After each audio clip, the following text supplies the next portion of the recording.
Hey, yo, welcome back to Right at the Wire. Well, Santa Anita is beginning its fall meet, and that's of particular importance, of course, because the Breeders' Cup will be there in about a month and a half. So we definitely want to be paying attention to the doings at the great race place. And let's start with the Pick 5 on Saturday, the late Pick 5, and it's got three stakes races in it, including the Awesome Again, which does have Breeders' Cup implications. So let's take a look at it. Okay, so the Santa Anita Late Pick 5 on Saturday comprises races 6 through 10. And the first leg is the sixth race. It's the Santa Anita Sprint Championship, and it's a Grade 2 run at 6 furlongs for 3-year-olds and up. And it's important to note that we do have quite a few 3-year-olds in here, and they're all running against older for the first time, I believe, with the exception of Sir Atticus, who ran in the Pat O'Brien. So if we're taking a look here, there aren't on the Brisnet PPs any horses that are listed as true E's or front runners, but I've adjusted it to make Speedboat Beach an E because I think it's pretty logical that he will be gunning it right from the get-go. Hasn't had a race since 2 years old, so this is a pretty auspicious debut at 3. And he just demonstrated a ton of talent in his debut. He set the track record in his maiden voyage. It's the only other time he's run on dirt. The next 3 were on turf. So I think that, granted, it is quite a bit of time off, but if anybody can condition him and get ready, it's Bob Baffert. He's had plenty of works. He looks raring to go, and I think he's going to be the one to catch and more than likely the one to beat. The key element in this race in our elements of handicapping is definitely form. There are a lot of horses coming into this race in not great form, most notably the other 2 Bafferts, Arabian Lion and Fort Bragg. They really haven't, they didn't do terribly much at Saratoga, and it was a little surprising that, particularly with Arabian Lion, who looked like he had turned the corner and really kind of threw in a clunker in the Jerkins. Maybe he didn't like the track, I don't know, but he just readily gave it up, and we had seen that earlier in his career. So you just have to wonder if that's still lingering, that maybe this horse doesn't quite have the heart that we thought he had acquired once getting back in Bob Baffert's care. Fort Bragg I'm going to use because he's shown more grit. He's had a lot of tough races, and he has come out at or on top or near it. And he's had a lot of really good fights, most notably in the Pat Day Mile with General Jim. That was just a great duel. So I'm going to give him a little bit more of an edge. His form is not great coming in here, but he worked a bullet last time, and, you know, the old saying was Baffert with a bullet. So I'm going to include Fort Bragg. Sir Atticus is another one that seemed a little... the last race was kind of a strange ride. I guess the rail was dead at Del Mar because everybody seemed to be off of it in his last race. But he kept on pretty well, and he had a little trouble, traffic trouble early on along the rail, and swung out and had a good third. And he kept moving forward. So I think it's logical to assume his next race will be a good one. So I don't know if he's necessarily good enough.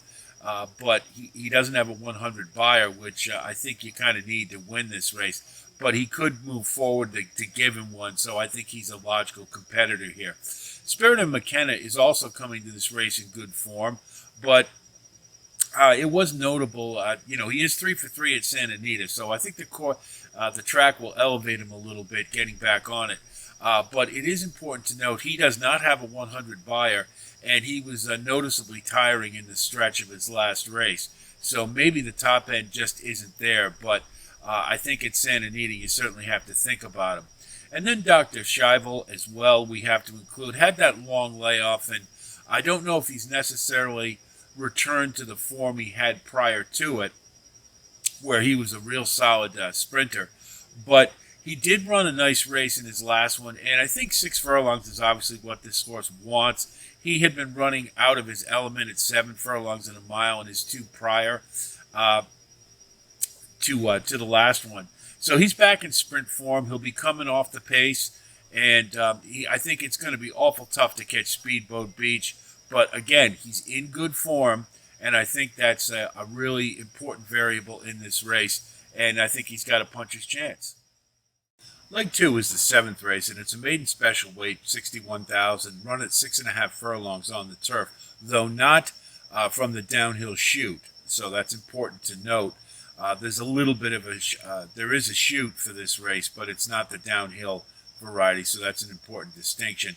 And this is for 2-year-old state-bred fillies. There isn't a lot of early pace in this race, but Sappho looks to be, of the ones who want the lead, the best. Is very compromised by the 11 hole, but has been running well, and turf, I think, suits this one very well. So if she can overcome the post position, particularly coming from the chute, has a chance to factor in this race. Kids Katie was the second choice in her last race and had just all kinds of trouble. Got bumped really hard from the start, and it just nothing really went well after that. Yet she kept on, and I think showed some class in that encountered a ton of trouble and just had a really bad ride, and they've switched jockeys out, and I think she's capable of better in this race, and definitely one you want to factor into your plans. Petite Filet I really like. I thought ran a really solid race, while no match for the winner. Did so with, just for a first-time start, just really looked very professional, very at ease. Had a wide trip and rallied pretty well, and definitely looks like one that's capable of better, and hopefully will get a decent price. Lady Lassam comes from that same race, and she broke very slowly, or rather, she broke okay, but then was taken all the way to the back for some reason, fell back pretty quickly. But this looked to me like there was a little bit more in the tank, so maybe there was some issues there. I don't know, but I think this one is capable of better, and coming from the race with Petite Filet, I think is one you want to think about. Sassy Prancelot is a first-time starter from Phil D'Amato, and that's mainly the reason that I think we need to consider her. Looks very well meant. You got Juan Hernandez aboard, and Phil D'Amato is the turf master in California.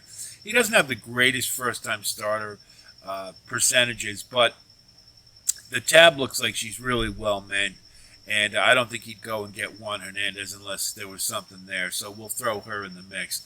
Look at Her Glide is one that hasn't tried turf yet, but I think will be okay on it. Another one who broke a little slowly, but did come on fairly well late. I thought closed well enough to tell me that there's something there, so if she takes the turf, then she would be a factor here. And then finally is the closer, Asada Fries. Just doesn't break well, really. That's been the issue, but always comes with a run. So if she can get a little bit better trip, then perhaps she can factor here. The big problem more than anything is there isn't a lot of pace in this race, so she's not going to have a lot to run to, but appears to have the talent I think that we definitely have to consider. Leg 3 is race 8. It's the Awesome Again Stakes, and it's a grade 1 run at 1 1/8 for 3-year-olds and up. And this is another race where we've got a lot of horses in bad form, or coming into this race in bad form, I should say. And it's got a lot of familiar players we've seen before, and sprinkled in with some 3-year-olds. But really, I think the issue is, more than anything else, is form. And I tell you, it's really hard to include horses, and it's really hard to throw them out. But from this mix, I've got National Treasure on the front end because I don't think there's going to be a lot of pace in this race. And if you go back to the Pacific Classic with Arabian Night, he ran a moderate pace. I wouldn't consider it great. He was allowed to get on the front end, and it was pretty much over after that. He was a lot gamer than I thought. Now, I'm not saying National Treasure is the same, but note, Juan Hernandez is aboard National Treasure instead of Defunded, his regular ride. And I think that speaks volumes. This one is, he's coming off what I thought was a pretty good Belmont Stakes. I think he was hung in there a lot longer than maybe it looks like. And it was at 1.5 miles. So coming back to 1.8 miles, I think is a good thing for him. And if they employ the same tactics as before, I think he's got a chance in this race. Defunded is not coming into this race in great form, but not bad either, I guess you could say. He's kind of a tricky one. Every time you count him out, he comes right back. And if you note, the year prior, coming into this race, he ran what was kind of a lousy race in the Pat O'Brien, and then he came right back and won this race. So it may be sort of a kind of a similar pattern. We're kind of going on that a little bit. But again, you got to split hairs here to a degree, and I'm just looking at an angle that maybe this is something that will revive him getting back on Santa Anita. So I'm going to use Defunded. Slow Down Andy. I love this horse. He fires every time. I really thought he was going to get the best of Arabian Night in the Pacific Classic, and he just wasn't able to do it. He fires every time, seemingly, and the problem is it always seems to be somebody better. Now, this is a race with some vulnerability in this field. Maybe he finally breaks through, but I think he's worth a use because I'm sure he's going to run a good race.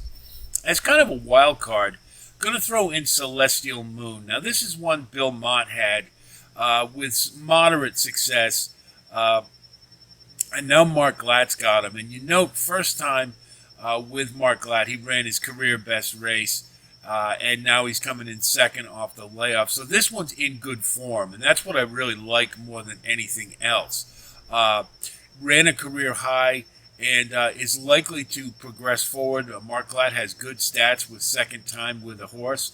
So I'm going to use Celestial Moon, and I think we're going to get a price. And this is one of those races that I got a feeling a price is going to get it home. And then we're going to use Senor Buscador.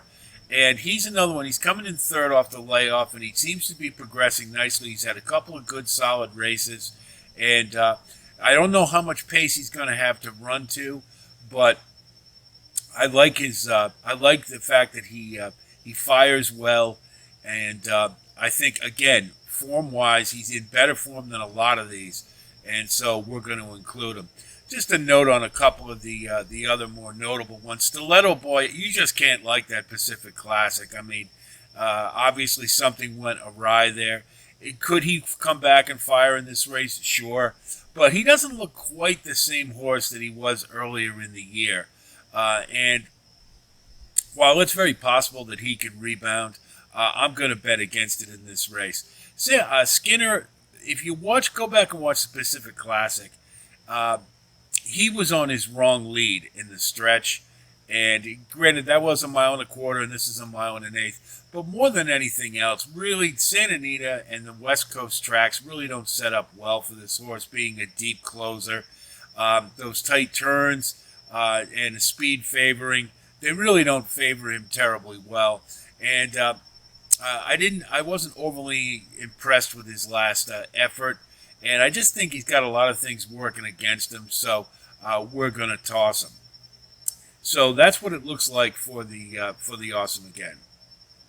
The fourth leg is race 9. It's the Eddie D Stakes, a grade 2, run at 6.5 furlongs on the hillside turf course for 3-year-olds and up. And that's really important because this is a tricky course. It requires, some horses don't like it. Some jockeys don't know how to ride it.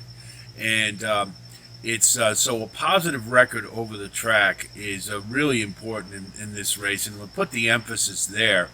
From the columns, from the E, Noble Reflection is the lone speed, and he set the track record on this course.